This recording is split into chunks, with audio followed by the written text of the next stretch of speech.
أما بعد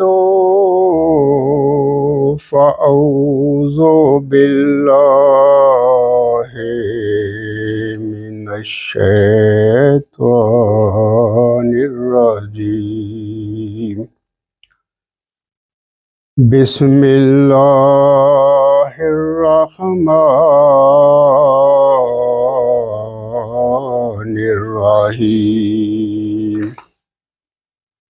الحمد لله رب العالمين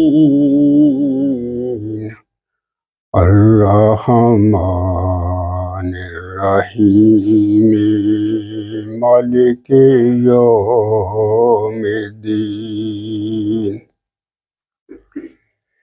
إياك نعبد وإياك نستعين.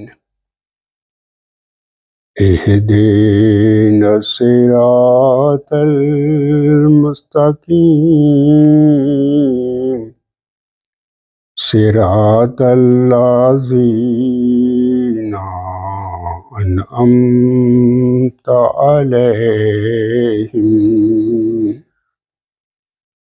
صراط الذين أنعمت عليهم غير المغضوب عليهم ولا الضالين.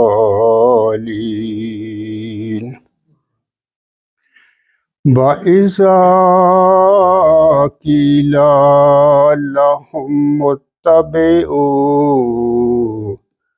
مَا أَنزَلَ اللَّهُ قَالُوا بَلْ نَتَّبِعُ مَا أَلْفَيْنَا عَلَيْهِ آبَاءَنَا أَوَلَوْ كَانَ آبَاؤُهُمْ لا يعقلون شيئا ولا يهتدون. وَمَثَلُ الَّذِينَ كَفَرُوا كَمَثَلِ الَّذِي يَنْعِقُ بِمَا لَا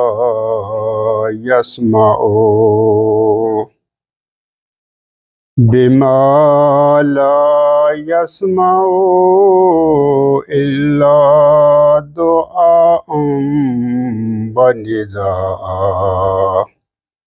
صُمٌّ بُكْمٌ عُمْيٌ فَهُمْ لَا يَعْقِلُونَ۔ یہ جو ابھی میں نے 2 آیات کی تلاوت کی ہے، یہ سورۃ البقرہ کی آیات 171 اور 172 ہیں۔ ان آیات میں اللہ تعالیٰ فرماتا ہے، اور جب ان سے کہا جاتا ہے کہ اس کی پیروی کرو جو اللہ نے اتارا ہے، تو وہ کہتے ہیں بلکہ ہم تو اس کی پیروی کریں گے جس پر ہم نے اپنے آباء و اجداد کو پایا۔ ایسی صورت میں اللہ تعالیٰ فرماتا ہے آگے، ایسی صورت میں بھی وہ ان کی پیروی کریں گے جبکہ ان کے باپ دادا کوئی عقل نہیں رکھتے تھے اور وہ ہدایت یافتہ بھی نہیں تھے۔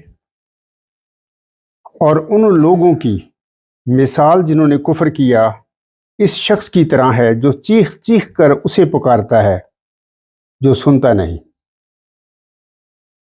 یہ کچھ بھی نہیں مگر محض ایک پکار اور بلانے کے طور پر ہے۔ ایسے لوگ، اللہ تعالیٰ فرماتا ہے، ایسے لوگ بہرے ہیں، گونگے ہیں، اندھے ہیں، بس وہ کوئی عقل نہیں رکھتے۔ سامعین کرام، خاکسار کا آج کا جو خطبہ جمعہ ہے اس کا موضوع یا عنوان اس طرح ہے کہ مرسلوں کے بالمقابل گمراہ اپنے دین آبا کی پیروی کو ہی اعلیٰ اور سچا سمجھتے ہیں۔ اور ابھی جو میں نے دونوں آیات کی تلاوت کی ہے، ان آیات میں بھی اسی مضمون کا ذکر ملتا ہے کہ جب بھی کوئی مرسل دنیا میں آیا تو اس کی قوم نے اس سے جھگڑے شروع کر دیے، بحث مباحثے شروع کر دیے، اور یہ کہنا شروع کر دیا کہ کیا ہمارے آباء و اجداد غلطی پر تھے جو ہم ان کی اطاعت چھوڑ دیں یا ان کی پیروی چھوڑ دیں۔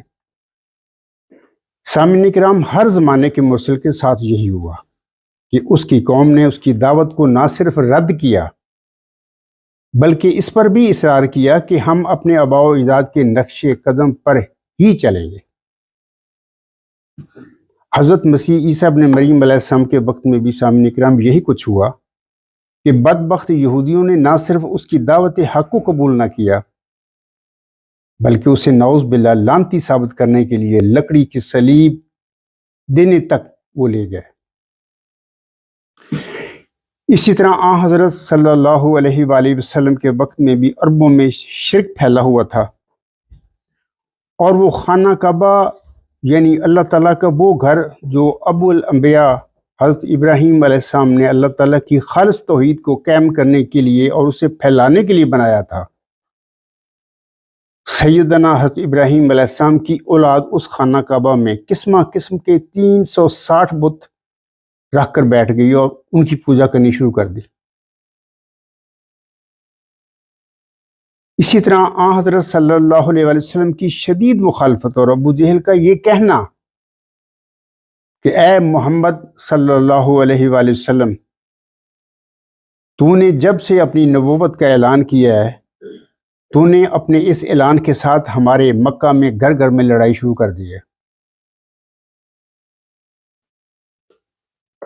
آن حضرت صلی اللہ علیہ وآلہ وسلم نے اپنی امت کے آگے بیان فرمایا ہوا ہے کہ وہ امت ہرگز ہلاک نہیں ہو سکتی جس کے اول میں ہوں، درمیان میں مہدی اور آخر پہ مسیح عیسیٰ ابن مریم ہوں گے۔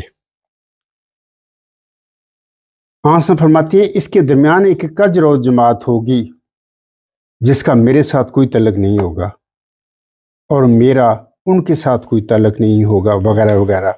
آپ سب سامعین جانتے ہیں، میں نے بارہا بتایا اس کجرو جماعت کے متعلق بھی، فی جو آوجن کے الفاظ آن نے ارشاد فرمائے ہوئے ہیں، تو وہ کون سی جماعت ہے اور وہ کجرو ہے؟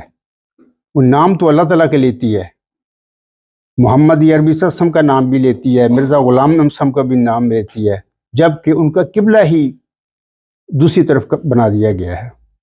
وہ صرف مذہب کا نام لیتے ہیں اپنے کاروبار کو چلانے کے لیے۔ یہ وہ لوگ ہیں جن کے متعلق آن حضرت صلی اللہ علیہ وسلم نے 1500 سال پہلے فرمایا تھا کہ اس کجرو جماعت کا نہ میرے ساتھ کوئی تعلق ہوگا نہ میرا ان کے ساتھ کوئی تعلق ہوگا۔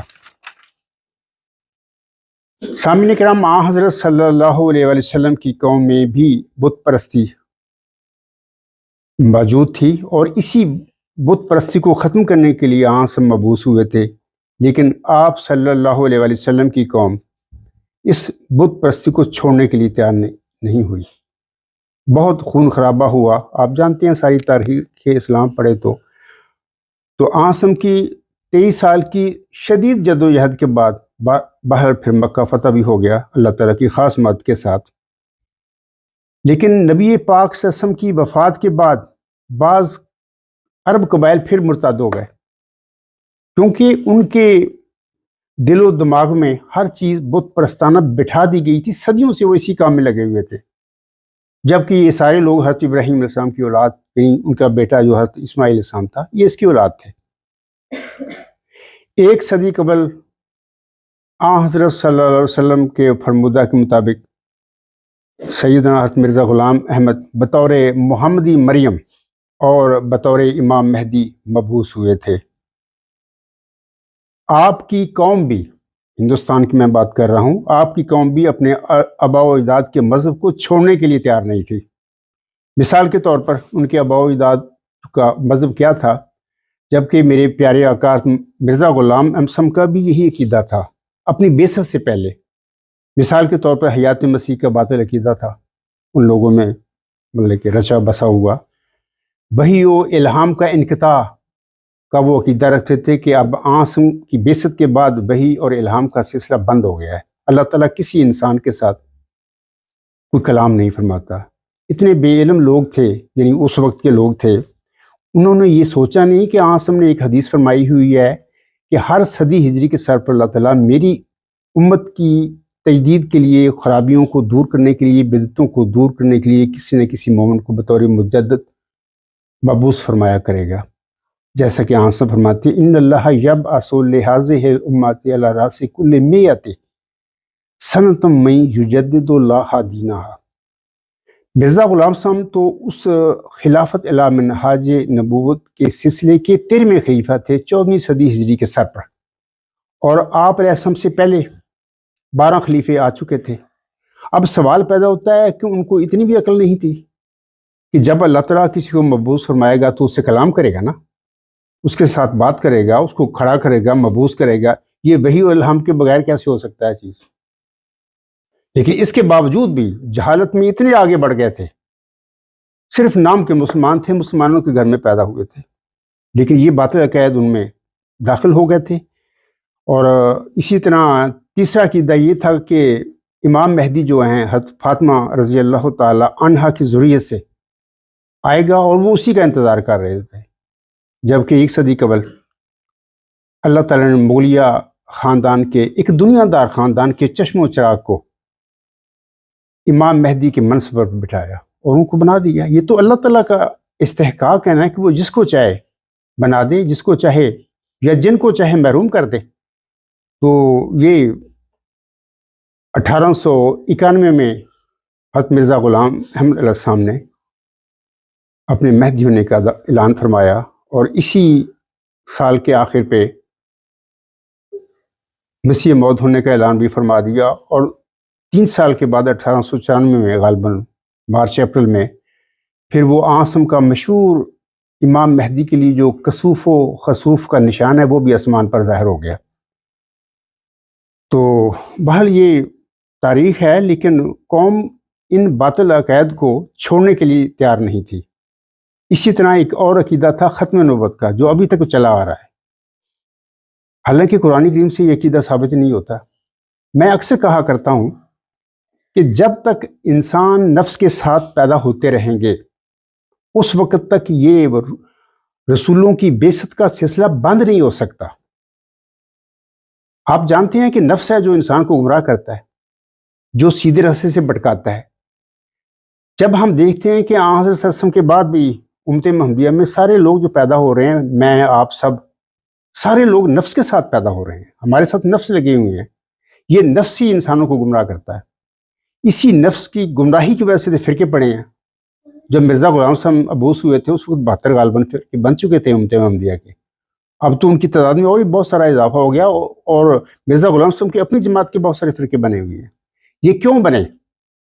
یہ صرف نفس پرستی کی وجہ سے بنے۔ نفس نے یہ وہ شرور ڈالے انسانوں کے دل و دماغ میں، تو پھر وہ گمراہ ہو گئے، سیدھے راستے سے ہٹ گئے۔ تو یہ عقیدہ ختم نبوت کا، جس کی ابھی میں نے بات کی ہے کہ مرزا غلام صاحب جب مبعوث ہوئے تھے تو یہ باطل عقیدہ بھی چھایا ہوا تھا، اور مرزا غلام صاحب کی بعثت کے بعد تو پھر مولویوں نے نا بڑی شد و مت سے یہ ختم نبوت کا وہ ایک دفتر بنا لیا، اور آج تک چلا آ رہا ہے۔ یہ لا علم لوگ ہیں، سیدھے راستے سے بھٹکے ہوئے ہیں، اس لحاظ سے یہ سارے لوگ قابل رحم ہیں، ان کے لیے دعا بھی کیا کریں۔ میں بھی کرتا رہتا ہوں، اللہ تعالیٰ ان کو عقل سمجھ دے۔ مسلمانوں کے گھر میں پیدا ہوئے کہاں چلے گئے؟ تو بہرحال میں کہہ رہا تھا کہ جب حضرت مرزا غلام احمد صاحب کا بعثت ہوئی تھی تو اس قسم کے یہ باطل عقیدے تھے، اور مرزا غلام احمد صاحب نے اپنے بعثت کے بعد پھر ان باطل عقائد کے خلاف جنگ لڑنی شروع کر دی۔ لیکن برے صغیر کے لوگ جو تھے، مرزا غلام صاحب کے جو مخاطب تھے، وہ اپنے باطل عقیدوں کو چھوڑنے کے لیے تیار نہیں تھے۔ لیکن پھر بھی بہرحال میں سمجھتا ہوں کہ چونکہ 72 فرقے تو تھے اسلام کے، لیکن وہ سارے آزاد تھے، ان میں فرقوں میں کوئی نظام بنا کر کسی نے ان کو بند نہیں کیا ہوتا، بندش نہیں ڈالی ہوئی تھی۔ تو بہرحال وہ آزاد تھے، فرقے تھے ان کے اپنے، لیکن جس مسلمان کے اندر بھی تقویٰ تھا، نیک نیتی تھی، اس نے زیادہ دیر نہ لگائی۔ جب اس نے دیکھا کہ مرزا غلام صاحب کے عقائد جو ہیں وہ سارے قرآن کریم کے مطابق ہیں، تو پھر جو متقی مسلمان تھے ان کو اللہ تعالیٰ نے ہدایت بخشی، وہ سارے ان باطل عقائد کو چھوڑ کر مرزا غلام صاحب کی پیروی میں آپ کے ساتھ شامل ہو گئے۔ اور میں یہ سمجھتا ہوں کہ لاکھوں لوگوں کو ہدایت ملی، لاکھوں لوگ حضور صاحب کی پیروی میں آ گئے، انہوں نے ان باطل عقیدہ سے توبہ کر لی۔ لیکن قوم کی اکثریت، یعنی برصغیر کی میں بات کر رہا ہوں جہاں پر حضرت مرزا غلام صاحب کی بعثت ہوئی تھی، قوم کی اکثریت اپنے آباء و اجداد کے عقائد کو، یعنی باطل عقائد کو چھوڑنے کے لیے تیار نہیں تھی۔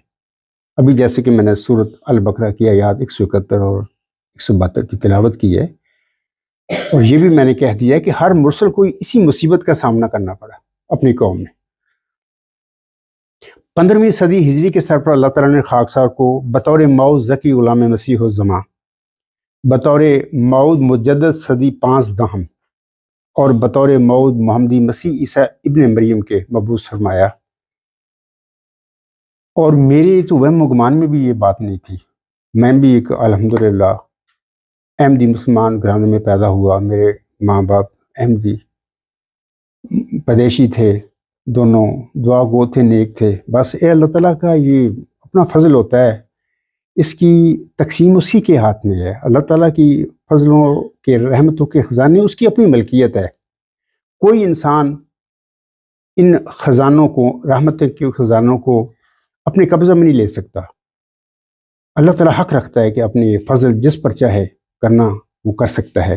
تو میں کہہ رہا تھا کہ میرے تو وہم و گمان میں نہیں تھا اس قسم کی بات کوئی ایسی، یعنی غربت میں پیدا ہوا، غریبی میں جنگ لڑتا رہا، اور پھر ایک میرے بھائیوں نے، دونوں فوت ہو چکے ہیں، انہوں نے میرے دل میں علم کا شوق پیدا فرما دیا، یعنی وہ پیدا کر دیا۔ اکثر مجھے بیٹھ کے سمجھاتے تھے کہ عبدالغفار، ہم والد صاحب فوت ہو گئے، ہم تو پھر 6ٹھی 7ویں کلاس میں تھے اس وقت، بڑا بھائی تھا 7ویں کلاس میں، چھوٹا 6ٹھی یا 5ویں میں تھا۔ وہ مجھے کہا کرتے تھے کہ ہم تو چھوڑ گئے تعلیم، کیونکہ ہم نے کھانا پینا یہ سارے وسائل پہلے تو ہمارے والد صاحب کے ذمہ تھے، اب ہمیں کرنا پڑے تو ہم نے پھر تعلیم چھوڑ دی۔ تو وہ مجھے بڑی نصیحت کیا کرتے تھے کہ عبدالغفار آپ نے پڑھنا ہے، تو نے توجہ دینی ہے اور پڑھنا ہے۔ اور یہ میرے بھائیوں کا احسان تھا مجھ پر کہ انہوں نے، کاشتکاری جو ہوتی ہے نا ہمارا پیشہ ہے، کاشتکاری ایسا ایک پیشہ ہے جس میں سارے ہی کام کرتے رہیں تب بھی وہ کام نہیں ختم ہوتا۔ جو ہماری جماعت میں لوگ دوست ہوں گے کاشتکاری سے جن کا تعلق ہو، وہ جانتے ہیں وہ ان کے کام ہی نہیں ختم ہوتے۔ کاشتکاری ایسا پیشہ ہے۔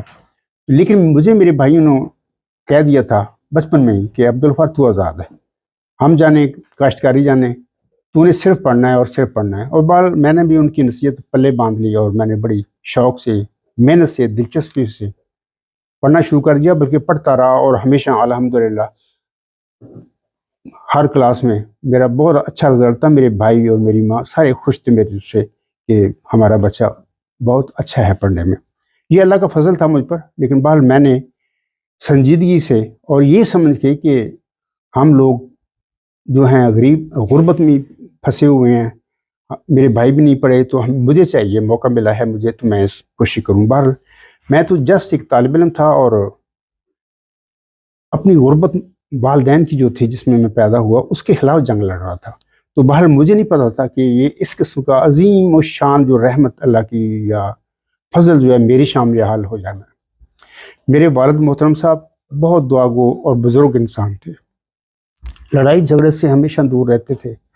ہماری برادری کافی ڈاور میں بھی ہے، اس طرح اور شہروں میں بھی مائیگریٹ ہو کے ہندوستان سے آبسی ہے، جس میں مثلا کوٹ مومن ہے، بابرا ہے، ملتان میں ہے، اسی طرح سندھ میں پھیل گئے سارے لوگ۔ تو ڈارون میں کافی ہمارے جمع برادری ہے، لیکن میرے والد صاحب ان جھگڑوں سے بہت دور رہتے تھے۔ اللہ تعالیٰ نے ان کو اچھا دیا ہوا تھا، اچھی زمین تھی میرے والد صاحب کے پاس، کیونکہ میرا والد صاحب 3 بھائیوں کی اکلوتا اولاد تھا، تو ظاہر ہے وہ 3 بھائیوں کی وہ زمین جو بھی تھی وہ میرے والد صاحب کے نام منتقل ہو گئی۔ تو بہر ساری عمر انہوں نے مخالفوں کی تکلیفوں میں گزارا، لیکن اس کے باوجود بڑے مخلص اور دعا گو انسان تھے، دعا کرتے تھے۔ ہماری زمین میں میری کتاب غلام مسیح الزماں میں بھی اس واقعہ کا ذکر ہوگا۔ ہماری جو زمین تھی کافی تھی، میرے والد صاحب ساری زمین کاشت نہیں کرتے تھے، آدھی وہ کر لیتے تھے، آدھی انہوں نے مزاروں کو دے دی۔ ہمارا جو چاہ وکیل والا ڈیرا تھا وہاں پر کچھ فیملیز ارائیوں کی تھی، تو وہ ان کی اپنی زمین نہیں تھی، وہ دوسروں کی زمین کاشت کر کے اپنی زندگی چلاتے تھے۔ ہمارے زمین پر بھی کچھ ارائی لوگ تھے، ارائی قوم کے، وہ لوگ بوتے تھے، کاشت کرتے تھے۔ وہ کاشت اس طرح کرتے ہوتے ہیں کہ وہ کاشت کرتے ہیں سارا، کہ جب فصل آتی ہے تو آدھی آدھی پھر آدھی مزیرہ لیتا ہے اور آدھی اس جس کی زمین ہوتی ہے اس کو چلی جاتی ہے۔ تو وہ مزارعین جو ہمارے زمین پر کاشت کرتے تھے وہ پانی لگاتے تھے جب زمینوں میں، رات کو اکثر باری آ جاتی تھی تو وہ اکثر وہ میرے والد صاحب کو ہماری زمین کے ساتھ ساتھ کافی بیرانہ تھا، تو وہاں پر میرے والد صاحب کو روتے ہوئے سنتے تھے۔ تو یہ بات میری ماں نے کافی دفعہ بتائی تھی، میرے بھائیوں نے بتائی تھی، یہ سچ ہے۔ تو وہ جو لوگ تھے وہ اپنی بیویوں سے جا کے کہتے تھے ہم شیر محمد صاحب کو روتے سنتے، تو وہ بے علم لوگ تھے، ان کو پتہ اس سمجھتے تھے شاید میاں بیوی کے گھر میں کوئی جھگڑا ہے جس کی وجہ سے شیر محمد باہر آ کے روتے۔ تو ان کی بیویاں میری ماں سے پوچھتی تھی کہ تمہارے گھر کوئی لڑائی ہے؟ چودھری شیر محمد صاحب باہر ہوتے ہیں، ہمارے خامد بتاتے ہیں۔ تو میری ماں نے انہیں کہا کہ الحمدللہ ہمارے گھر میں کوئی جھگڑا نہیں، میرا خامد خدا پرست ہے اور دعا گو بزرگ انسان ہے، وہ عبادت کرتا ہے اکیلے میں جا کے، تو اس کی عادت ہے، ہمارے گھر میں کوئی لڑائی نہیں ہے۔ تو میں سمجھتا ہوں کہ میرے بزرگ والد کی وہ دعاؤں کا بھی نتیجہ ہے جو اس آج کے وجود میں ظاہر ہوا۔ تو میں کہہ رہا تھا کہ 15ویں صدی ہجری کے سر پر دارالحمل میں تھا، میں ایم اے کے امتحان سے فارغ ہو چکا تھا، وہاں پر یہ میری بعثت کا معاملہ ہوا، اللہ نے مجھے مامور فرما دیا۔ ساری باتیں تو میں نے اپنی کتاب علامہ مسیح الزما کے مقدمے میں بیان کی ہوئی ہیں، تو وہاں پر ایک مبارک سجدہ کی اللہ نے مجھے توفیق دے دی۔ اسی سجدہ میں اللہ تعالیٰ نے اس عرض کو مبعوث فرما دیا، ایک متواتر وحی اور الہام کا سلسلہ اس عرض کے ساتھ شروع ہو گیا، اور پھر اللہ تعالیٰ کی طرف سے یہ خبریں ملتی، آج تک یہ سلسلہ شروع ہے، اور مجھے امید ہے کہ آخری سانس جو میرا اس دنیا میں آئے گا اس کے ساتھ یہ سلسلہ جاری رہے گا، آج تک ختم نہیں ہوا۔ تو باہر میں اپنے بعثت کے حوالے سے چند باتیں آپ لوگوں سے کر رہا تھا۔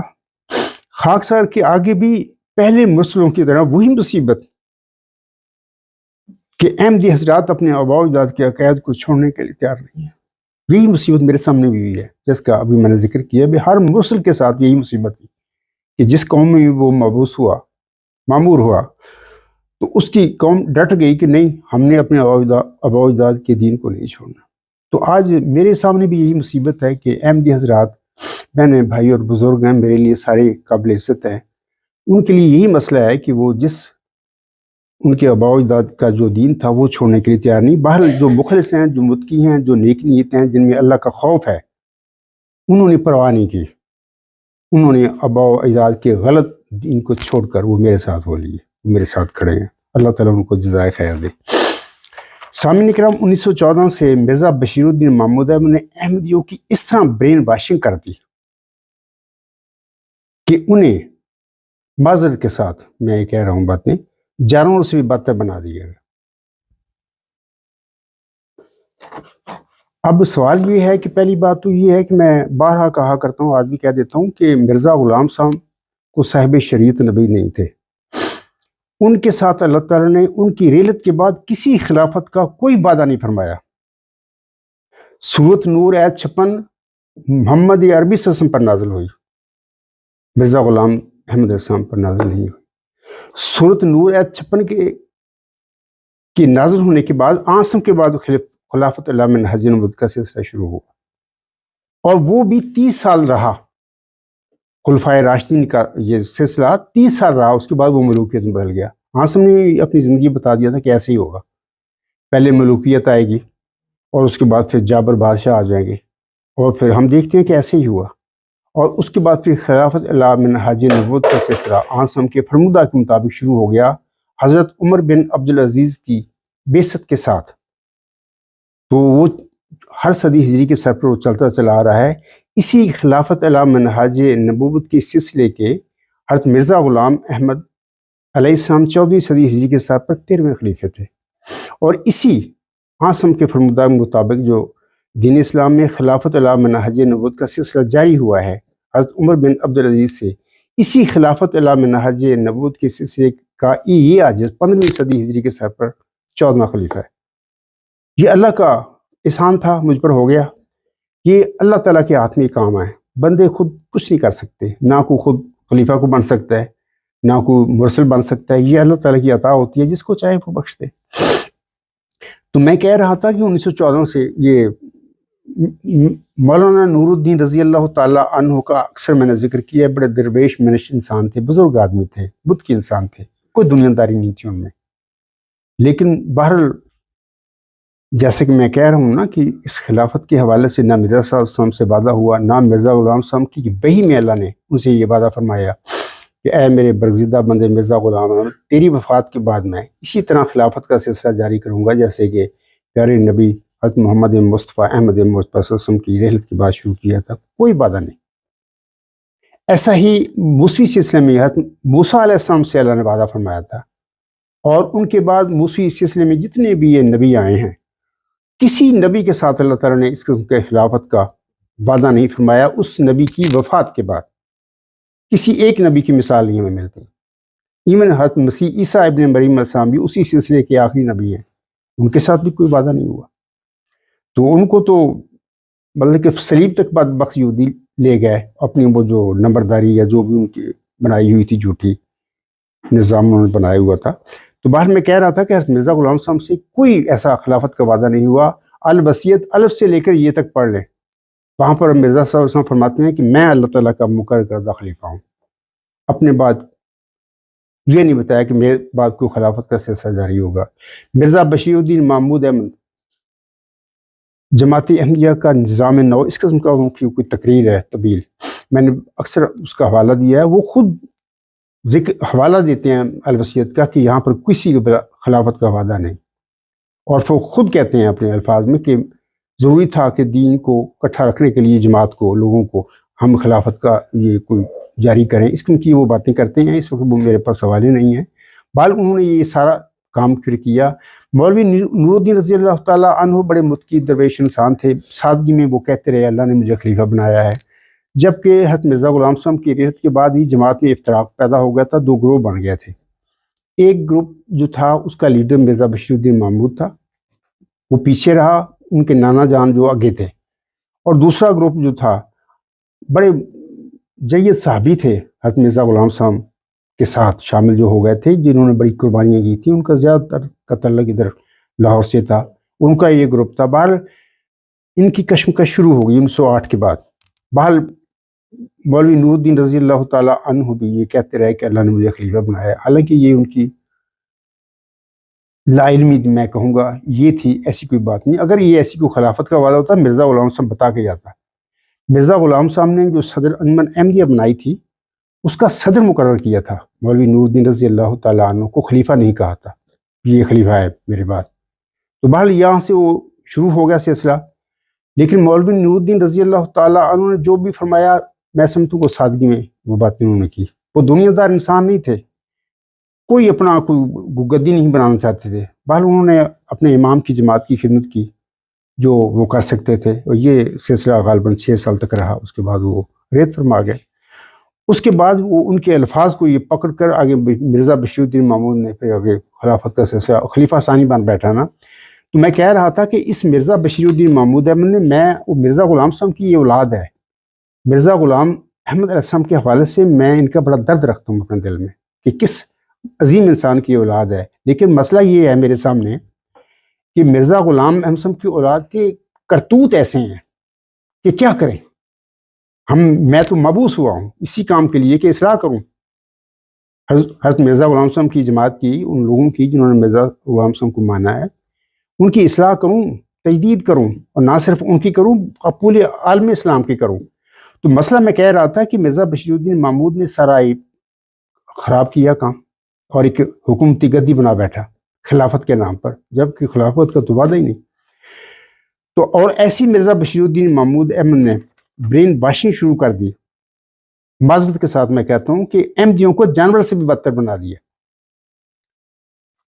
اب یہاں پر خاکسار مرزا بشیر الدین محمود کی برین واشنگ یا ذہنی تطہیر کی چند مثالیں آپ لوگوں کے آگے پیش کرے گا۔ یہ میں جو باتیں کہتا ہوں یہ کوئی ایسی ہوائی باتیں نہیں، میں ثبوت دیتا ہوں ان باتوں کے۔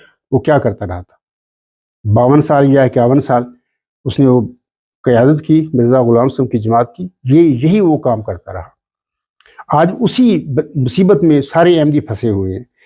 میں بتاتا ہوں آپ لوگوں کو کہ پہلے تو یاد رکھیں کہ 1922 میں مرزا بشیر الدین محمود نے پہلے تو 1914 میں قبضہ کر لیا جماعت پر، خلیفہ ثانی بن بیٹھا، پھر 1922 میں لجنہ اماء اللہ کی تنظیم کی اس نے بنیاد رکھی۔ اگر لجنہ اماء اللہ تنظیم کی ضرورت تھی تو مرزا غلام صاحب رکھ کے جاتا اپنی جماعت میں، انہوں نے تو کوئی تنظیم نہیں بنائی تھی۔ 1922 میں یہ تنظیم قائم کی لجنہ اماء اللہ کی مرزا بشیر الدین محمود نے، اور ان کے آگے ایک عہد رکھا کہ جو ہر لجنہ کو پڑھنا پڑتا ہے۔ میں اس کا تھوڑا سا یہاں پر ذکر کر دیتا ہوں۔ مثال کے طور پر یہ لجنہ اماء اللہ کا عہد سنیے، یہ عہد بنا کر دیا ان کے آگے: اشہد ان لا الہ الا اللہ وحدہ لا شریک لہ واشہد ان محمد عبدہ ورسولہ۔ میں اقرار کرتی ہوں کہ اپنے مذہب اور قوم کی خاطر اپنی جان و مال و وقت اور اولاد کو قربان کرنے کے لیے ہر وقت تیار رہوں گی، نیز سچائی پر ہمیشہ قائم رہوں گی، اور اسی طرح خلافت احمدیہ کو قائم رکھنے کے لیے ہر وقت تیار رہوں گی انشاءاللہ۔ اب سوال یہ ہے خلافت کہاں ہے؟ یہ تو ہے ہی نہیں۔ میں چیلنج کرتا ہوں قادیانی جماعت کے مولویوں کو، ان کے جعلی خلیفوں کو، ان کے ارباب و اختیار کو۔ میں اس وقت لندن میں آیا ہوں اپنے جلسہ سالانہ UK جو جماعت احمدیہ اصلاح پسند کا ہے 2024 کا، اس میں شامل ہونے کے لیے میں آیا ہوں۔ تو میں ان کو دعوت دیتا ہوں اور چیلنج کرتا ہوں کہ یہ ثابت کر دیں کہ مرزا غلام احمد علیہ السلام پر سورۃ نور آیت 56 نازل ہوئی تھی، یا مرزا غلام احمد علیہ السلام کی وحی میں اللہ تعالیٰ نے مرزا غلام احمد علیہ السلام سے بھی یہ وعدہ فرمایا تھا کہ اے میرے بندے میں تیرے بعد بھی خلفاء کا سلسلہ جاری کروں گا۔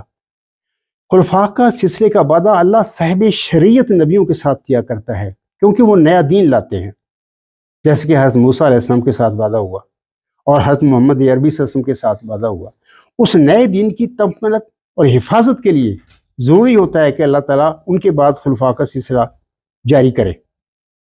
تو مرزا غلام صاحب ایک تابع امتی نبی تھے، اور 14ویں صدی ہجری کے سر پر اللہ نے انہیں مبعوث فرمایا، اور وہ خلافت اعلیٰ منہاج نبوت کے سلسلے کے جو حضرت عمر بن عبدالعزیز رحمہ اللہ تعالیٰ سے شروع ہوا تھا، اس کے 13ویں خلیفہ تھے، اور مجدد الف آخر بھی تھے، وہ ان کا دعویٰ ہے۔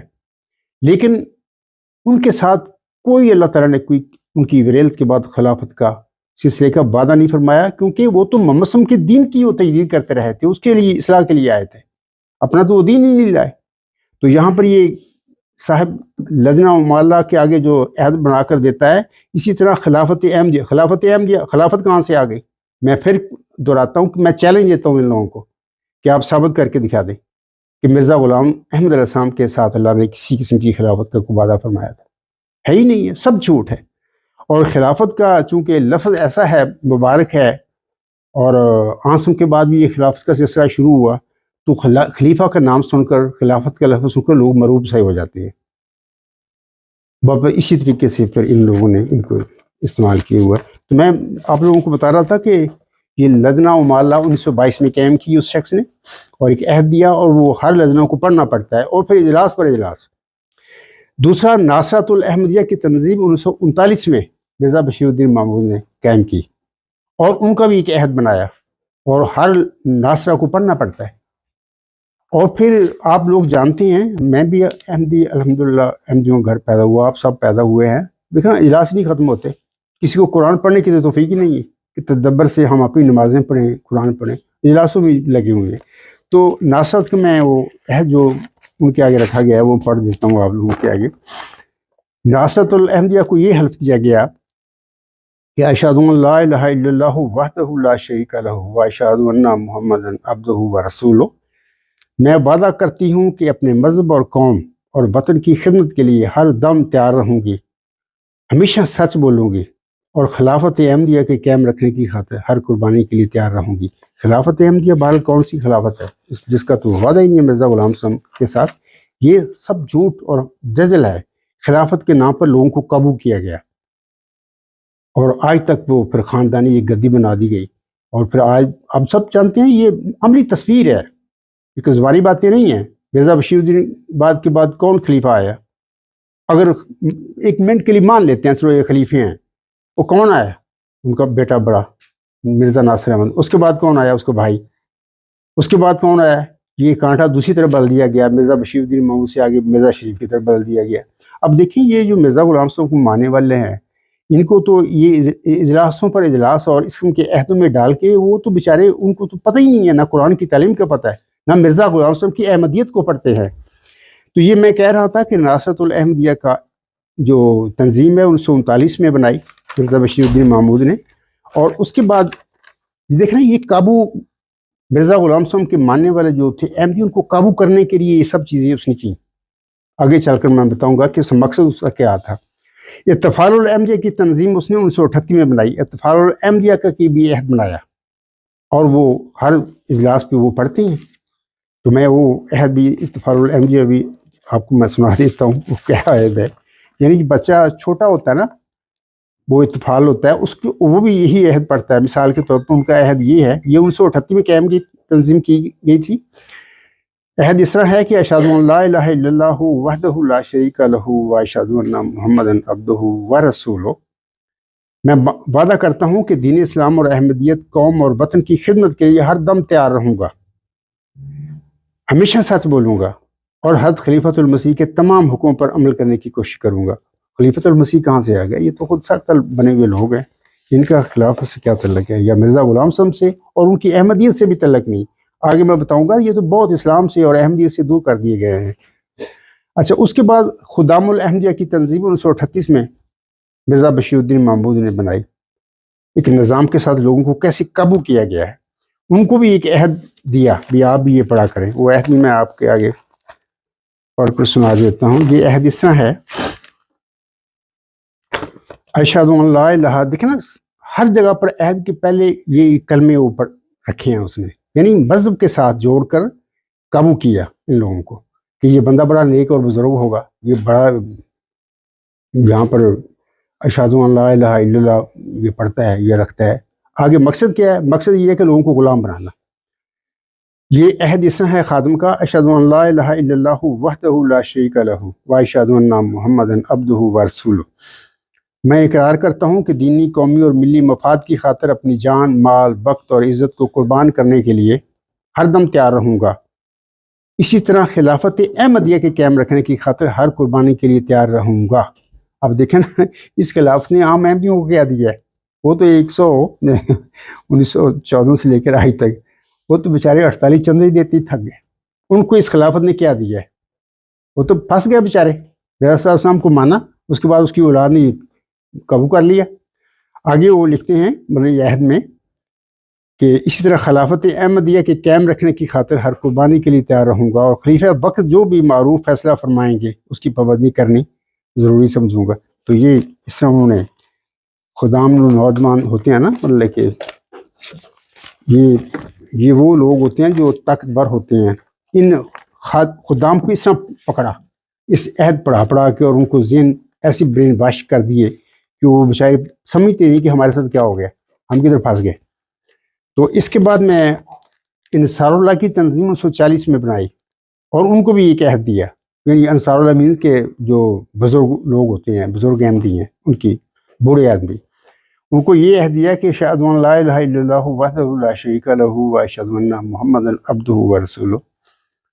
میں اقرار کرتا ہوں کہ اسلام اور احمدیت کی مضبوطی، اسلام اور احمدیت، میں آپ لوگوں سے پوچھتا ہوں، میں قادیانی جماعت سے پوچھتا ہوں، اپنے نظام میں بتائیں کہ اسلام کہاں ہے اور احمدیت کہاں ہے، مجھے ثابت کر دیں مرزا غلام حسن کی۔ آپ لوگ تو مرزا غلام حسن کی بہی کو چھوڑ چکے ہو، اس کی تعلیم کو چھوڑ چکے ہو، آپ کا تو قرآن سے بھی کوئی تعلق نہیں ہے۔ آپ حیات مسیح کا مسئلہ ہو، قرآن آپ کے ہاتھ میں ہوتا ہے، آپ جھگڑتے ہیں مولویوں سے، ختم نبوت کے مولویوں سے جا کے حیات مسیح کے معاملے سے۔ عبد الغفار کے ہاتھ میں اور اس کے ساتھیوں کے ہاتھ میں بھی یہی قرآن مجید ہے، اور یہی مرزا غلام حسن کی وحی ہے ان کے ہاتھ میں۔ ان سے بات کرنے کے لیے آپ تیار نہیں. اس کی وجہ یہ ہے کہ اپنا مفاد جو ہے وہ قرآن سے آپ لیتے ہیں، حیات مسیح کو وفات مسیح میں بدل کے. جہاں پر آپ کا مفاد جا رہا ہے، آپ کی حکومتیں جا رہی ہیں، سب کچھ جا رہا ہے، وہاں پر آپ کو کوئی قرآن سے تعلق نہیں ہے، نہ مرزا غلام صاحب کی بحی سے، نہ ان کی احمدیت سے کو آپ کو ان کا تعلق ہے، قادیانی جماعت کے ماننے والوں کا، لوگوں کا. یہ ایسا عہد ہے کہ انصار اللہ کا عہد، اشہد ان لا الہ الا اللہ وحدہ لا شریک لہ واشہد ان محمد عبدہ ورسولہ. میں اقرار کرتا ہوں کہ اسلام اور احمدیت کی مضبوطی اور اشاعت اور نظام خلافت کی حفاظت کے لیے. بھائی نظام کہاں سے آ گیا؟ یہ خلافت کہاں سے آ گئی؟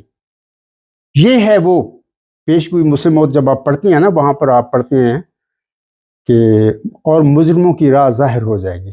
وہاں پر جب اللہ تعالیٰ دو نشانوں کا ذکر کرتا ہے، اس سے پہلے یہ بات آتی ہے، الہامی الفاظ ہیں کہ اور مجرموں کی راہ ظاہر ہو جائے گی. یہ وہ مجرم ہیں جنہوں نے مرزا غلام صاحب کے ماننے والوں کو اسیر کیا، قابو کیا، ایک نظام کے ساتھ. اس نظام کا اسلام کے ساتھ کوئی تعلق نہیں، کیونکہ آپ سب جانتے ہیں لا اکراہ فی الدین، دین میں کوئی جبر نہیں. اللہ تعالیٰ کا یہ اعلان ہے، اور محمد صلی اللہ علیہ وسلم پر یہ وحی نازل ہوئی تھی. ان کا کوئی فعل بھی، کوئی کام بھی جبر کے بغیر نہیں ہے. تو اسلام کہاں سے آ گیا؟ آگے لکھا ہوا ہے یہ عہد میں انصار اللہ کا جو ہے، میں اقرار کرتا ہوں کہ اسلام اور احمدیت کی مضبوطی اور اشاعت اور نظام خلافت کی حفاظت کے لیے آخر دم تک جد و جہد کرتا رہوں گا، اور اس کے لیے بڑی سے بڑی قربانی پیش کرنے کے لیے ہمیشہ تیار رہوں گا. قربانیاں یار وہ لوگ 48 چندے دے رہے ہیں، ان سے قربانیاں مطلب 1954 سے لے کے آج تک وہ قربانی دیتے چلے آ رہے ہیں. نیز میں اپنی اولاد کو بھی ہمیشہ خلافت سے وابستہ رہنے کی تلقین کرتا رہوں گا. دیکھنا بڑی دکھ والی باتیں ہیں. بندہ ان سے پوچھے کہ یہ وہ خلافتے ہیں، ان کے لوگوں کو آپ نے سنا 2021 میں یہ کیا تماشا ہوا ہے، ندا و نصر نے کیا بیان دیے ہیں. یہ یوٹیوب پہ یہ چیزیں آئی ہیں، ہم نے نہیں کہا اس کو یہ بیان دے. اتنے بدکار لوگ ہیں. مرزا غلام صاحب کے گھر میں یہ پیدا ہوا، اس کی نسل ہے یہ. کبھی آپ نے سوچا ہے کہ باپ کسی بیٹے اپنی بیٹی سے زنا کرے؟ یہ خلیفے ہیں جن کے بے علم لوگ، میرے بھائی ہیں، احمدی بہنیں، بھائی اور بزرگ، میں تم کو بھائی بہن ہی سمجھتا ہوں. اتنے لا علم ان ادین حلف پڑھا کے 100 سال سے زیادہ عرصہ ہو گیا ان کو قابو ایسا کیا کہ اصل یہ بدکاریاں کرتے پھر رہے ہیں. یہ خلیفے ہیں یہ لوگ. تو یہ انصار اللہ کا تھا. اس کے بعد میں سامعین کرام آپ لوگوں کو بتاتا ہوں کہ مرزا بشیر الدین مامون نے جماعت احمدیہ کے لیے ایک عمومی عہد لکھا اور بنایا، اور جو عام لوگ سارے وہ پڑھتے ہیں اس پر قائم رہنے کی تلقین کی. یہ 23 اکتوبر 1959 کی بات ہے. وہ میں عہد پڑھ دیتا ہوں آپ لوگوں کے آگے، آپ دیکھیں اس کے بعد اس عہد میں کیا کہا گیا ہے. اب آنے والا وہ جو موعظ ذکی غلام ہے، یا وہ موعظ نشان رحمت ہے، یا وہ موعظ مصلح ہے، وہ کیا کرے بیچارہ. اس قسم کا قوم کو جکڑ لیا گیا، پھنسا لیا گیا عہد کرا کے، اور اللہ کا رسول کا نام بھی جاری ہے ساتھ. وہ بدل جائیں کدھر؟ یہ دیکھو یہ عہد ہے، میں پڑھ رہا ہوں اب. مرخہ 23 اکتوبر 1959 کے دن ربا میں خدام الاحمدیہ کے اجتماع میں جناب مرزا منور احمد صاحب نے خدام کے آگے پڑھ کر سنایا تھا. آپ سے میں پڑھنے سے پہلے میں آپ کو بتاتا ہوں کہ اسلاموں کے بہت دین اسلامی فرقے ہیں. مرزا صاحب جب آئے تھے، آپ دیکھیں کسی فرقے میں بھی اس قسم کا یہ کام نہیں ہے جو میں اب عہد پڑھ رہا ہوں. تنظیمیں بن گئی، کسی فرقے میں بھی یہ باتیں نہیں ہیں. یہ وہ یہودیانہ والا چیزیں ہیں جن یہودیوں نے مسیح عیسیٰ ابن مریم کو صلیب پہ لیے وہ لے گئے تھے. ان کے اندر یہ سسٹم تھا، انہوں نے ایسا اپنی قوم کو کیا ہوا تھا. یہ مرزا صاحب کے ماننے والوں کے بعد اس کے بیٹے نے یہ کام کیا. آگے وہ پڑھتا ہوں، وہ یہ کیا ہے. وہ مرزا منور احمد صاحب کہتے ہیں، میں اس وقت تمام خدام سے تبلیغ اسلام کے متعلق ایک عہد لینا چاہتا ہوں. دیکھنا نام تبلیغ اسلام کا ہے، اسلام کا تو ہے ہی کچھ نہیں آپ کے پاس. آپ نے تو الگ سے لے کر یہ تک جبر کیا ہوا ہے لوگوں پر، حالانکہ دین اسلام میں تو کوئی جبر نہیں ہے. وہ کہتے ہیں تمام خدام کھڑے ہو جائیں اور اس عہد کو دہرائیں. اب میں وہ عہد پڑھوں گا، سنیں. اشہد ان لا الہ الا اللہ وحدہ لا شریک لہ واشہد ان محمد عبدہ ورسولہ. ہم اللہ تعالیٰ کی قسم کھا کر اس بات کا اقرار کرتے ہیں. اب دیکھو لوگوں سے قسمیں اٹھائی جا رہی ہیں کہ ہم اسلام اور احمدیت کی اشاعت اور محمد رسول اللہ صلی اللہ علیہ وسلم کا نام دنیا کے کناروں تک پہنچانے کے لیے اپنی زندگیوں کے آخری لمحات تک کوشش کرتے چلے جائیں گے، اور اس مقدس فریضہ کی تکمیل ہے. یہ مقدس فریضہ ہے کوئی لوگوں کو قابو کرنا، غلام بنانا، اسیر بنانا. لیکن وہ لکھ رہا ہے اور اس مقدس فریضہ کی، اس کو مقدس بھی بنا کے بیٹھ گیا، اس مقدس فریضہ کی تکمیل کے لیے ہمیشہ اپنی زندگیاں خدا اور اس کے رسول صلی اللہ علیہ وسلم کے لیے وقف رکھیں گے، اور ہر بڑی سے بڑی قربانی پیش کر کے قیامت تک اسلام کے جھنڈے کو دنیا کے ہر ملک میں اونچا رکھیں گے۔ آگے وہ لکھتے ہیں اس عہد میں ہم اس بات کا بھی اقرار کرتے ہیں کہ ہم نظام خلافت کی حفاظت، خلافت کہاں سے آ گئی اور نظام کہاں سے آ گیا؟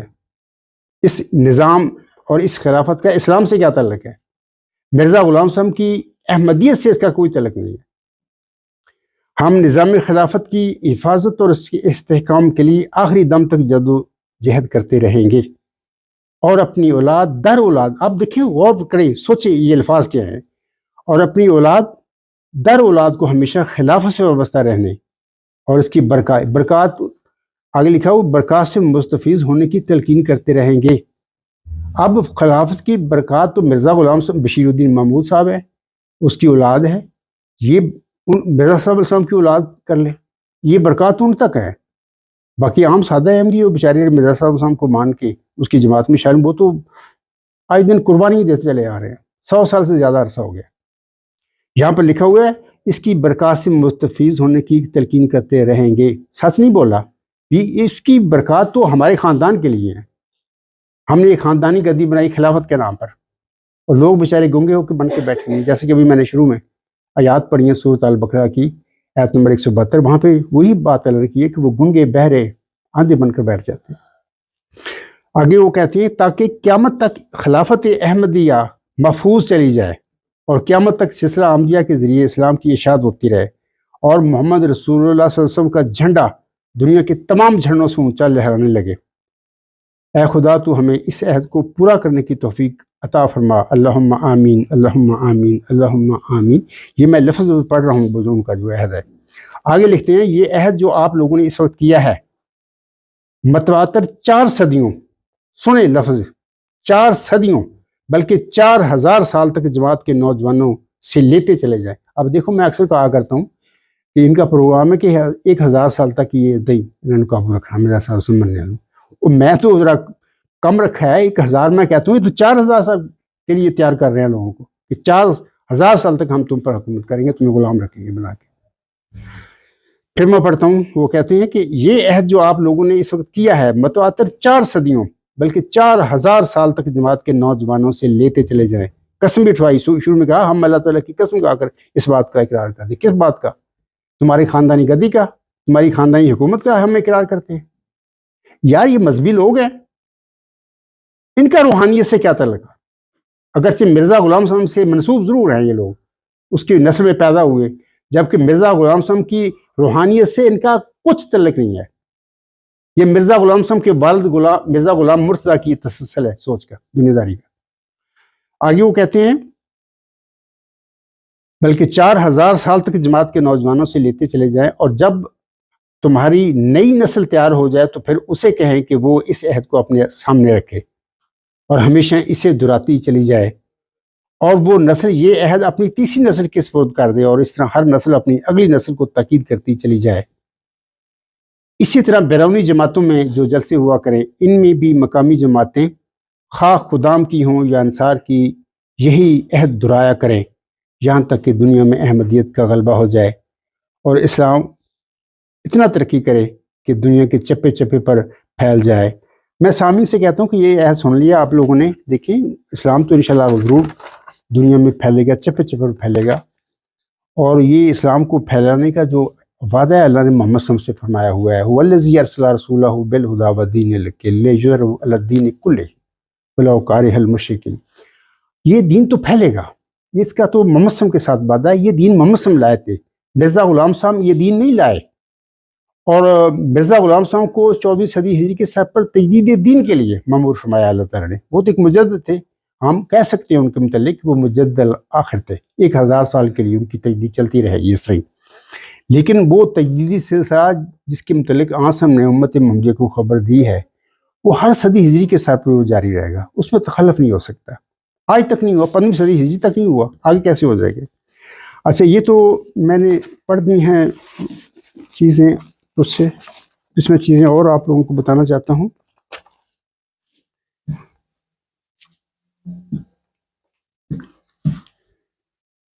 آگے وہ لکھتے ہیں جماعت احمدیہ کا فرض، یہ برین واشنگ اور ذہنی تطہیر کا طریقہ کار ہے۔ میں اپنے سامعین کو بتاتا ہوں کہ دیکھو یہ میرے پاس یہ کاغذ ہے، یہ ان کا ہی ہے، الفضل سے میں نے لیا ہے، اوپر عنوان لکھا ہوا ہے جماعت احمدیہ کا فرض۔ اب میں وہ سناتا ہوں آپ لوگوں کو پڑھ کے، اب میں عہد سنا دی ہیں آپ لوگوں کو کہ تو پورے ناصرات کو، لجنا کو، اتفال کو، خدام کو، انصار کو قابو کر لیا اور قسم اٹھوا دی۔ یہ بندہ پوچھے ان سے کہ یہ دین اسلام ہے، اسلام میں بھی کوئی ایسی چیزیں ہیں؟ اچھا، یہ جماعت احمدیہ کا فرض جو میں پڑھوں گا، یہ رپورٹ مجلس مشاورت 1938 صفحہ 137 پر یہ الفاظ ہیں، میں نے وہاں سے کاپی کیے تھے۔ اس سے یہ لکھا گیا ہے کہ یہ باتیں ایسی ہیں کہ اٹھتے بیٹھتے، چلتے پھرتے، جاگتے اور کھاتے پیتے ہر وقت اور ہر لمحہ اپنی بیویوں، اپنے بچوں، اپنے دوستوں، اپنے عزیزوں اور اپنے رشتہ داروں کے کانوں میں ڈالنی چاہیے۔ کیا یہ برین واشنگ نہیں یار؟ کسی مسلمانوں کے فرقے میں یہ ہوتا ہے؟ آگے لکھا گیا ہے کہ اپنے عزیزوں اور اپنے رشتہ داروں کے کانوں میں ڈالنی چاہیے اور انہیں ان باتوں پر راسخ اور مضبوط کرنا چاہیے کہ ہماری جماعت خدا تعالیٰ کی قائم کردہ جماعت ہے اور خدا تعالیٰ کی قائم کردہ جماعتیں مشکلات کے بغیر ترقی نہیں کرتی۔ بس ان باتوں کو دہراؤ اور دہراتے چلے جاؤ۔ یہ مشکلات تو ہوتی ہیں خدا تعالیٰ کی جماعتیں، لیکن ان لوگوں نے کیا مشکل اٹھائی؟ 1974 میں جو ڈرامہ ہوا تھا، میں نے پہلے خطبات میں لیکچر میں ذکر کیا ہوا ہے، ہمارا گاؤں ساتھ ہی ہے ربا کے، تو میں اس وقت ربا میں تھا، اسٹوڈنٹ تھا، پڑھ رہا تھا، تو یہ ہوا ہمارے ڈاور میں ہمارا حکا پانی بند، ہمارے وہ جو بڑائی ہوتے ہیں، نائی ہوتے ہیں، سارے جواب دے دیے، مصیبتیں تو ہم نے اٹھائی۔ اور پھر ایک عرصہ تک ہمارے اللہ بھلا کرے اس نائی کا، وہ ربا سے آ گیا، اس نے ڈاور میں ڈیرا لگا دیا، وہ احمدی غیر احمدی جو بھی ہے اس نے کہا فری ہے جانتے ہیں، یعنی پھر شرمندہ ہو گئے ہمارے ڈاور کے نائی بھی شرمندہ ہو گئے بھائی، لیکن وہ مجبور تھے، وہ جو ذمہ داروں کا گاؤں ہے اور ذمہ دار اس کے کرتا داتا نمبردار ہیں، وہ جو ٹیپ ہوتے ہیں کمی ٹائپ میں، ان کے متحد ہی ہوتے ہیں، تو وہ بیچارے ان سے ڈرتے، وہ ختم نبوت والے منظور چیوٹی کے سارے ماننے والے، تو اس کے بعد بڑا ہی سارے حل وغیرہ ہم ذمہ دار ٹائپ لوگ تھے سارے، وہ ربا سے جا کے ٹھیک کروانے، یعنی یہ کہتے ہیں نا مشکلاتیں تو عام احمدی بیچارے چندہ دے دے کے تھک گئے، اور وہ بیچاروں کے اخراج مقاطعہ جماعت میں، پھر باہر سے بھی ان کے یہ غیر احمدی مسلمانوں نے ان پر زندگی اجیرن کر دی۔ آگے لکھے ہیں کہ یہاں تک کہ یہ باتیں تمہارا ورد اور وظیفہ بن جائیں، اور اگر ایک چھوٹے سے بچے سے بھی سوال کیا جائے کہ احمدیت کی ترقی کا کیا راز ہے، یار احمدیت تو ویسی مرزا صاحب علیہ السلام کو رکھا ہوا ہے، اصل جو ہے محمودیت، کہ محمودیت کی ترقی کا کیا راز ہے، یہ اصل ہونا چاہیے تھا، لیکن جھوٹ بولا ہوا ہے کہ احمدیت کی ترقی کا کیا راز ہے۔ تو وہ کہہ اٹھے کہ ہم بغیر قربانی اور جان دینے کے ترقی نہیں کر سکتے، اور میں اس کے لیے تیار ہوں۔ ایک عورت سے اگر پوچھا جاوے تو وہ بھی یہی جواب دے، اور اگر ایک مرد سے پوچھا جائے تو وہ بھی یہی جواب دے۔ غرض ہر شخص کے ذہن میں یہ باتیں ڈالی جائیں اور اس کے متحد جماعت میں ایسا ماحول اور بیداری پیدا کی جائے کہ قربانیاں کرنا کوئی مشکل کام نہ رہے۔ اب میں اپنی احمدی بہنوں، بھائیوں اور بزرگوں سے کہتا ہوں جو ساتھ ہیں سارے بیچارے، مجھے پتہ نہیں تھا، دارالحمد 22 دسمبر 1983 سے پہلے میں بھی اسی جماعت میں پیدا ہوا، میرے والدین، ہمیں تو پتہ ہی نہیں، لیکن اب اللہ نے بتایا ہے کہ اے عبدالغفار دیکھ کیا ہوا ہے، یہ اس بندے نے کس طریقہ مرزا غلام صاحب کے ماننے والوں کو ذہنی اسیر بنایا ہے۔ کیا یہ برین واشنگ نہیں جو ابھی میں نے پڑھے ہیں الفاظ؟ اچھا، اس کے بعد میں مولانا ابوالکلام آزاد کے ایک تو بیان میں آپ لوگوں کو پڑھ کر سنانا چاہتا ہوں، خطبہ کے آخر پہ ہوں میں۔ مولانا ابوالکلام آزاد ایک آزاد انسان تھے، حضرت مرزا غلام صاحب کے متعلق فرماتے ہیں، وہ ان کا ایک بیان ہے، یہ اخبار وکیل امرتسر 30 مئی 1908 کو چھپا، 26 مئی 1908 کو مرزا صاحب فوت ہوئے تھے، تو بار یہ انہوں نے اس وقت یہ بیان دیا تھا، آپ سنیں وہ کیا کہتا ہے۔ یہ دیوبندی عالم تھا ابوالکلام آزاد۔ مولانا ابوالکلام آزاد صاحب مشہور مفسر قرآن حضرت مرزا غلام احمد صاحب قادیانی علیہ السلام کے بارے میں گواہی دیتے ہیں کہ کریکٹر کے لحاظ سے مرزا صاحب کے دامن پر سیاہی کا چھوٹے سے چھوٹا دبا بھی نظر نہیں آتا۔ وہ ایک پاک باز کا جینا جیا اور اس نے ایک متقی کی زندگی بسر کی. بہرحال ان کو ہدایت نہ نصیب ہوئی مولانا ابوالکلام آزاد کو، لیکن یہ بھی بڑے زبردست الفاظ میں بنے، بڑی جرت سے لکھے ہیں، کیونکہ برِ صغیر کے لوگوں کو تو ختم نبوت کے نام پر مولویوں نے اندھا کر دیا تھا، مخالفت پیدا کر دی تھی. علاوہ اس کے مولانا ابوالکلام آزاد لکھتے ہیں ایک جگہ پر، وہ کہتے ہیں انہوں نے پاکستان بننے سے پہلے یہ بات کہی، پاکستان بننے کے بعد ہندوستان میں مسلمانوں کی خیر نہیں، یہ اس کے بیان ہے. پاکستان بننے کے بعد ہندوستان میں مسلمانوں کی خیر نہیں. اور واقعی آج کل تو دیکھو ہندوستان میں مسلمانوں کو کیا حال ہو گیا، ہندو کیا کرتے پھر رہے ہیں، بی جے پی ہے جو بھی تنظیمیں. اور پھر وہ کہتا ہے کہ اور پاکستان میں اسلام کی خیر نہیں. اب دیکھو یار کتنے سچے الفاظ اس نے کہہ دیے پاکستان بننے سے پہلے. یعنی ہندوستان میں جب پاکستان بن گیا مسلمانوں کی خیر نہیں، یہی کچھ ہو رہا ہے مسلمانوں کے ساتھ. اور پاکستان بننے کے بعد پاکستان میں اسلام کی خیر نہیں. اب دیکھو احمدیوں کے ساتھ پہلے ساتھ کیا ہوا، ہر فرقے کے ساتھ جو کمزور ہے اس کو پکڑ لیتے ہیں، اور مولویوں کے ذمہ وہ پاکستان مولویوں کی جھولی میں ڈال دیا گیا. اب یہ وہ مولویاں دیوبندی جو پاکستان کی بنانے کی تخلیق کے مخالف تھے. تو میں سمجھتا ہوں کہ انہیں یہ حقیقت بھی بیان کر دینی چاہیے تھی مولانا ابوالکلام آزاد کو، کہ چونکہ حضرت مرزا غلام احمد صاحب کی جماعت احمدیہ پر آپ کے بیٹے مرزا بشیر الدین محمود احمد نے قبضہ کر لیا ہے، لہٰذا اب حضرت مرزا غلام احمد صاحب کی احمدیت کی بھی خیر نہیں. اب دیکھو وہی کچھ ہوا ہے جو پاکستان کے ساتھ مولویوں نے کر دیا، احمدیوں کے ساتھ مرزا بشیر الدین محمود احمد اس کی اولاد وہ کرتی پھر رہی ہے، اور مارے کھا رہے ہیں احمدی سادہ بیچارے. تو اس کے بعد میں سامعین کرام میں ایک دو چاہتا ہوں حوالے ہیں میں پڑھ دوں آپ لوگوں کے آگے.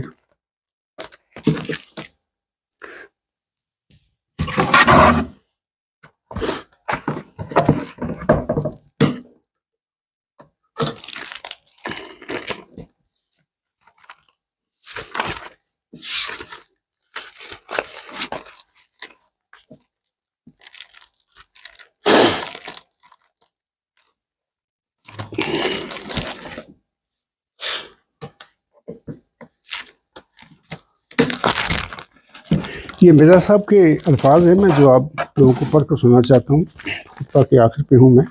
حضرت مرزا غلام احمد علیہ السلام نظر المسیح روحانی خزائن جلد 18 صفحہ 413 پر فرماتے ہیں، ہاں سچ ہے کہ ہر ایک عقیدہ جب عادت میں داخل ہو جاتا ہے تو اس کا چھوڑنا مشکل ہو جاتا ہے. اب دیکھیں جو ساری باتیں آپ لوگوں کو بتائی ہیں، تنظیمیں بنائیں، ان کو عہد دیے، قسمیں اٹھا کر ایک عمومی عہد دیا. اب دیکھو اور یہ جھوٹ، یہ ممودیت ان کے دل و دماغ میں داخل کر دی گئی ہے، اور 100 سال سے زیادہ عرصہ ہو گیا، یہ نسل در نسل یہ. اب دیکھیں کہ ان کا اس جھوٹ کو چھوڑنا کتنا مشکل ہے. مرزا صاحب فرماتے ہیں جب کوئی عقیدہ عادت میں داخل ہو جائے اس کو چھوڑنا بہت مشکل ہے. تو یہ تو ان کی عادت میں ڈال دی گئی ہیں. اس کے بعد مرزا صاحب فرماتے ہیں ملفوظات جلد 3 صفحہ 538 پر، جب ایک عقیدہ پرانا ہو جاتا ہے اور دیر سے انسان پر رہتا ہے تو پھر اسے اس کے چھوڑنے میں بڑی مشکلات پیش آتی ہیں. وہ اس کے خلاف نہیں سن سکتا، بلکہ خلاف سننے پر وہ خون تک کرنے کو تیار ہو جاتا ہے، کیونکہ پرانی عادت طبیعت کے رنگ میں ہو جاتی ہے. اس لیے میں جو کچھ کہتا ہوں اس کی مخالفت کی ایک وجہ یہ بھی ہے کہ ایک جمے ہوئے خیال کو یہ لوگ چھوڑنا پسند نہیں کرتے. اور یہی مصیبت میرے آگے ہے آج، کہ یہ جو 100 سال سے عہد تنظیمیں بنانا، عہد دینا، اور جلسے مطلب کہ ان کے یہ جلسوں میں پیدا ہوتے ہیں احمدی، جلسوں میں ساری زندگی گزار کے جلسوں میں یہ بڑے فوت ہو جاتے ہیں. ان کو تو پتہ ہی نہیں، قرآن کریم نہیں ان کو نصیب ہوتا پڑھنا صحیح، مرزا صاحب کی کتابیں نہیں کو پڑھتا، صرف جلسے اٹینڈ کرتے ہیں، اجلاس ضروری ہیں ان کے لیے. تو یہ باتیں ہیں. میں سمجھتا ہوں کہ یہ ظلم ہے جو حضرت مرزا غلام صاحب کے ماننے والوں پر کیا گیا ہے. مرزا غلام صاحب فرماتے ہیں ایک جگہ پر کہ جب لوگ یہودی نما بن جاتے ہیں تو پھر اللہ تعالیٰ ان میں کسی کو بطور مسیح بھی معمور فرما دیا کرتا ہے. یہ ضروری بات ہے، می توان شد یہودی می توان شد مسیح، یہ ضروری بات ہے. حضرت مرزا غلام صاحب کے الفاظ ہیں، اور انہوں نے اپنی زندگی میں یہ باتیں بتائی تھیں اور اس کا ذکر بھی کیا تھا کہ ممکن ہے میرے بعد ایسا ہو کہ جس طرح وحشی یہودی تھے 2000 سال پہلے، اسی طرح کل کے وحشی یہودی مسلمانوں میں سے بھی ایسے لوگ بن جائیں تو اسی وحشی یہودیوں کی طرح. پھر جب ایسا ہوگا تو پھر ضرور ان میں مسیح عیسیٰ ابن مریم بھی اللہ تعالیٰ معمور فرما دے گا.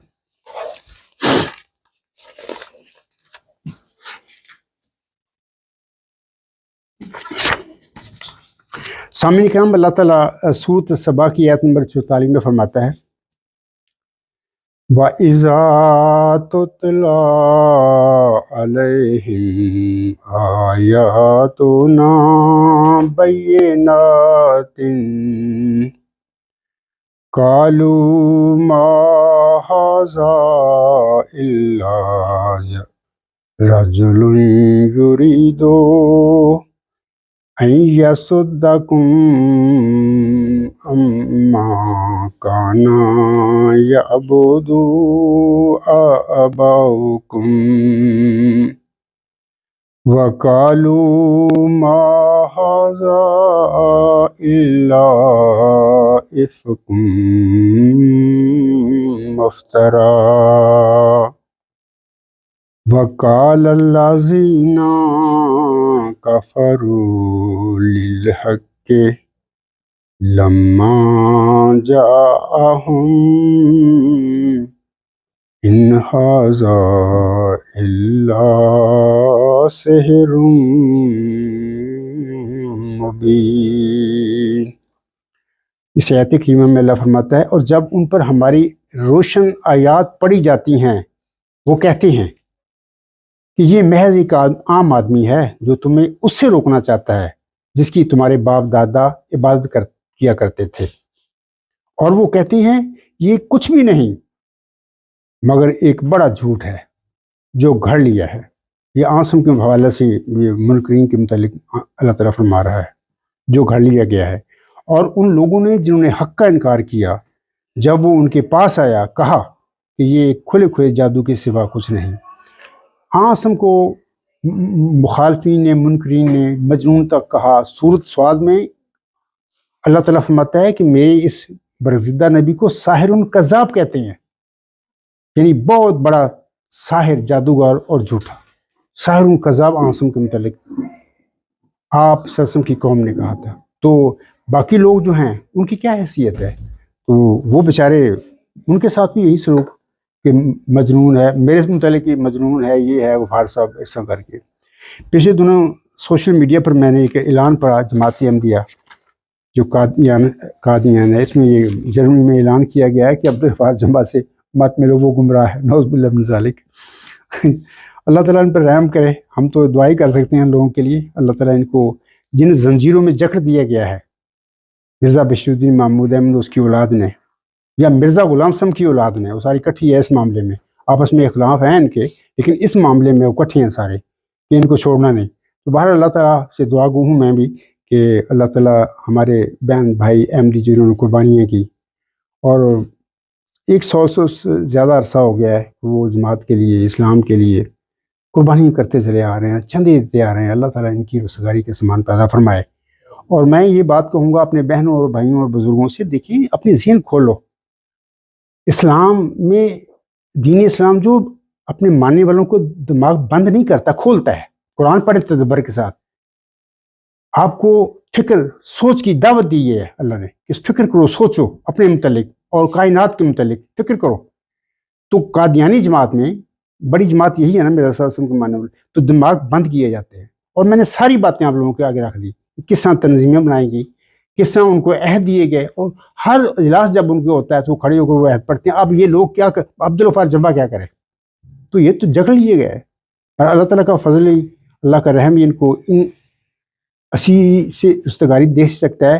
ہماری تو کوشش ہے، میں تو ایک ادنا سا انسان ہوں، میں جو کچھ کرتا چلا جا رہا ہوں اللہ کی تائید اور نصرت کے ساتھ ہی کر رہا ہوں، اور میرے ساتھ جتنے بھی میرے ساتھی ہیں. اور اس وقت جلسہ سالانہ جماعت احمدیہ صاحب ہم یو کے کا جو ہے، اس میں جو حاضر ہیں سارے دوست جنہوں نے اس میں شمولیت اختیار کی ہوئی ہے، اور اس وقت جو میرا خطبہ جمعہ سن رہے ہیں، اللہ تعالیٰ ان سب کو جزائے خیر بھی دے اور ہمیں بھی قربانیاں کرنے کی توفیق بخشے، اور ہم بھی وہ سب کام کریں جس سے ہمارے ان اسیر بھائیوں کی رستگاری کے سامان پیدا ہو جائیں. اللہ تعالیٰ کرے ایسا ہی ہو. تو اسی پہ میں اپنا خطبہ جو ہے وہ ختم کرتا ہوں.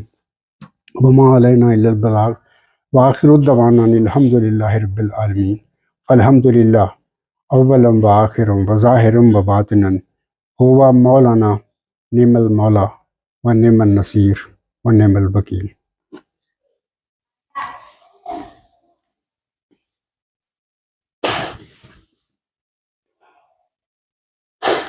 الحمد للہ الحمد للہ نحمدہ ونستعینہ ونستغفرہ ونؤمن بہ ونتوکل علیہ ونعوذ باللہ من شرور انفسنا ومن سیئات اعمالنا.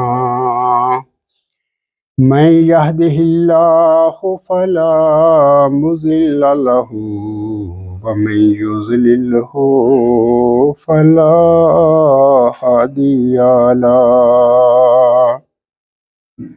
ونشهد أن لا إله إلا الله ونشهد أن محمدا عبده ورسوله. عباد الله رحمكم الله إن الله يأمر بالعدل والإحسان وإيتاء ذي القربى وينهى عن الفحشاء والمنكر والبغي يعظكم لعلكم تذكرون. اذكروا الله يذكركم وادعوه يستجب لكم